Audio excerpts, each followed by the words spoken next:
முரளி லலிதாவுக்காக ரொம்ப நேரம் வெயிட் பண்ணி பார்த்து ஒரு கட்டத்துல கார் மேலேயே கை வச்சு தூங்க ஆரம்பிச்சிடுறான். அப்புறம் விடிஞ்சதும் பால்காரர் வந்து பால் பாக்கெட் போட்டு போகும்போது தான் முழிக்கவே செய்யறான். கொஞ்ச நேரம் கழிச்சு ஸ்வேதா வேலைக்கு கிளம்பி வெளியே வர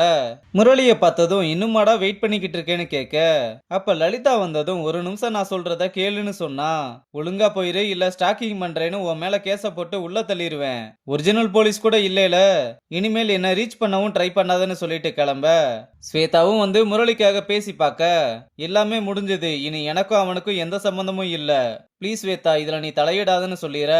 டாக்டரும் என்ன சொல்றதுன்னு தெரியாம கார் எடுத்துட்டு கிளம்புனதும் முரளி ரொம்ப ஃபீல் பண்றான். அங்க கட் பண்ணா ராஜா ஸ்டேஷனுக்கு வந்து முரளிய கூப்பிட்டு, என்னடா ஒருத்தன் கூட நம்ம நியூஸ கவர் பண்ணல, டிவிலையும் வரல சோசியல் மீடியாலையும் வரல, நான் பெருசா வெடிக்கும்னு பார்த்தேன், ஏன் மிஸ் பண்ணாங்கன்னு யோசிச்சுக்கிட்டு இருக்க. அப்ப முரளி டல்லா இருக்கத பார்த்து கிம்ம மிஸ் பண்ணதுனால தான் இப்படி இருக்கான்னு நினைச்சு, டேய் வேலைனா அப்படிதான் இருக்கும், அதுக்காக மூஞ்ச தொங்க போட்டுக்கிட்டு இருப்பியா, சரி லலிதாவுக்கு கால் பண்ணி போராட்டம் நடந்த ஸ்பாட்டுக்கு வர சொல்லுன்னு சொல்ல,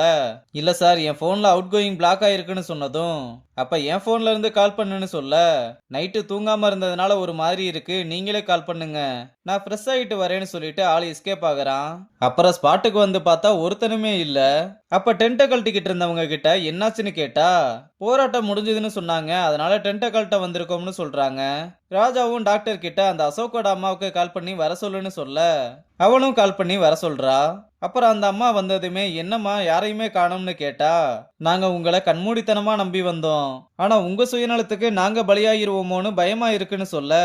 ஏமா உங்க பசங்க நல்லதுக்கு தானே நாங்க இவ்வளவு ரிஸ்க் எடுத்திருக்கோம்னு சொன்னா, எங்களுக்காக யாரும் கஷ்டப்பட வேணாம், எங்க இனத்துக்கு ஐரா தான் எல்லாமே, அவரை பகைச்சுக்கிட்டு எங்களால எதுவும் பண்ண முடியாதுன்னு சொல்லிட்டு கிளம்புறாங்க. அங்க கட் பண்ணா கோர்ட்ல லலிதா சிலிகாசிஸ் நோயை பத்தியும் இதனால சின்ன பசங்களாம் எப்படியெல்லாம் பாதிக்கப்படுறாங்கன்றதையும், ஐரா கொரியாவுக்கு மினரல்ஸ் எல்லாம் எக்ஸ்போர்ட் பண்ண ட்ரை பண்ற எல்லா விஷயத்தையும் சொல்லி இதை நீங்க எப்படியாவது தடுத்து நிறுத்தணும்னு சொல்ல, உடனே எதிர்த்தரப்பு வக்கீலும் லலிதா ஏதோ கான்ஸ்பிரன்சி தியரி பேசுற மாதிரி வாய்க்கு வந்ததையெல்லாம் பேசிக்கிட்டு இருக்காங்க. இப்படி கோர்ட்டோட நேரத்தை தேவையில்லாம வீணாக்காம ஆதாரம் இருந்தா அதை ப்ரொடியூஸ் பண்ணுங்கன்னு சொல்ல, என்கிட்ட மத்த விஷயத்துக்கு வேணும்னா ஆதாரம் இல்லாம இருக்கலாம், ஆனா இந்த சிலிகாசிஸ் நோயால பாதிக்கப்பட்ட குழந்தைங்களோட டெஸ்ட் ரிசல்ட் எல்லாமே இருக்குன்னு சொல்லி அத பத்தின டீடைல்ஸ் எல்லாத்தையுமே சப்மிட் பண்றா. அதோட 5 சிண்டிகேட் ஆளுங்கெல்லாம் சேர்ந்து அளவுக்கு அதிகமா மண்ணை தோண்டி மினரல்ஸை எடுக்கிறதுக்கான ப்ரூஃபையும் சப்மிட் பண்றா. உடனே அல்லக்கை வைக்கலும் அவங்க சொல்றது உண்மைதான், அதனாலதான் அவங்களே தன்னோட குற்றத்தை ஒத்துக்கிட்டு சரணடைஞ்சிட்டாங்கன்னு பினாமிகளை கொண்டு வந்து நிப்பாட்ட, லலிதா இவங்க ஓனரே கிடையாதுன்னு சொன்னா, மேடம் இந்த டாக்குமெண்ட்ஸ் படி அந்த 5 கம்பெனியோட ஓனர்ஸும் அவங்க தானே டாக்குமெண்ட்டை சப்மிட் பண்ண, ஜட்ஜும் எல்லாத்தையுமே வெரிஃபை பண்ணி பார்த்துட்டு ஐராவை குற்றவாளின்னு சொல்றதுக்கான எந்த ஆதாரமும் இல்ல,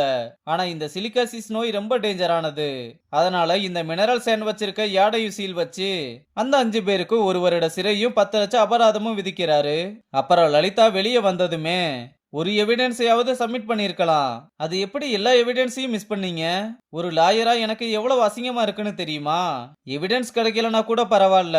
அசோக்கோட அம்மாவையும் விட்டாச்சு கிம்மையும் மிஸ் பண்ணியாச்சு, இப்படி ஒவ்வொரு தடவையும் போராடி போராடி தோக்குறதே வேலையாயிருக்கு, இதுக்கெல்லாம் முக்கிய காரணமே உங்களெல்லாம் நம்பினதுதான்னு சொல்லிட்டு விறுவிறுன்னு அங்கிருந்து கிளம்பி போறா. ராஜாவும் லலிதா பேசினதை கேட்டு இவன் ஏன் இப்படி பேசிட்டு போறா, டேய் உனக்கும் அவளுக்கும் ஏதாவது பிரச்சனையானு முரளி கிட்ட கேட்க, அவன் எனக்கு எதுவுமே தெரியலன்னு சொல்லிட்டு எஸ்கேப் ஆகுறான். அங்க கட் பண்ணா லலிதா வீட்டுக்கு வந்ததும் பாட்டி கால் பண்ணி கல்யாண விஷயத்த பத்தி பேச, பாட்டி இனிமேல் இந்த கல்யாண பேச்ச பேசாதீங்க, இத பத்தி இனிமேல் பேச வேணாம்னு சொல்லிற. அவங்களும் என்னாச்சுமா ஏன் ஒரு மாதிரி பேசுறேன்னு கேட்க, முரளிய நான் ரொம்ப நம்பினேன், ஆனா அவன் என்கிட்ட பொய் சொல்லி என்னை ஏமாத்திட்டான், அதுவும் சின்ன பொய்யெல்லாம் இல்ல, என்னால அதை தாங்கிக்கவே முடியல, அப்படி ஒரு பொய் சொல்லியிருக்கான்னு சொல்ல, நீ சொல்றது எனக்கு முழுசா புரியல, ஆனா அவன் ஒரு நல்ல பையன்மா, அவனுக்கு உன்னால முடிஞ்சா ஒரு செகண்ட் சான்ஸ் கொடுத்து பாரு, இந்த உலகத்துல 100% கரெக்டா யாருமே இல்ல, உன்னோட கோவத்தினாலையும் அவசரத்தினாலையும் எந்த முடிவையும் எடுத்துறாதுன்னு சொல்லிட்டு காலை கட் பண்ண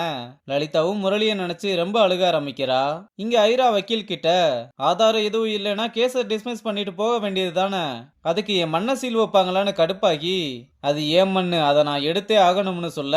வக்கீலும் என்ன சொல்ற ஐரா, கோர்ட்டே சீல் வச்சிருக்காங்க, அதை மட்டும் தொட்டா பெரிய பிரச்சனை ஆயிரும்னு சொல்ல, அந்த பிரச்சனை மயிரை பாத்துக்கிறதுக்கு தானே நீங்க இருக்கீங்க, என்ன பண்ணுவீங்களோ எனக்கு தெரியாது, அந்த மண்ணு இன்னும் 2 நாள்ல தூத்துக்குடி போர்ட்ல இருந்து கொரியாவுக்கு போயே ஆகணும்னு சொல்றான். அப்ப பழனி வீரப்ப வந்து ஐரா கிட்ட, நீங்க ஒண்ணு கவலைப்படாதீங்க, அந்த மண்ணை நான் கொண்டு வரேன்னு சொல்ல, அதுக்கு ஐராவும் வெற்றியோட திரும்பி வாங்கண்ணே, நடுவுல எந்த போலீஸ்காரன் வந்தாலும் அடிச்சு தூக்கிருங்கன்னு சொல்லி அனுப்பி விடுறதோட இந்த எபிசோட முடிச்சிருக்காங்க.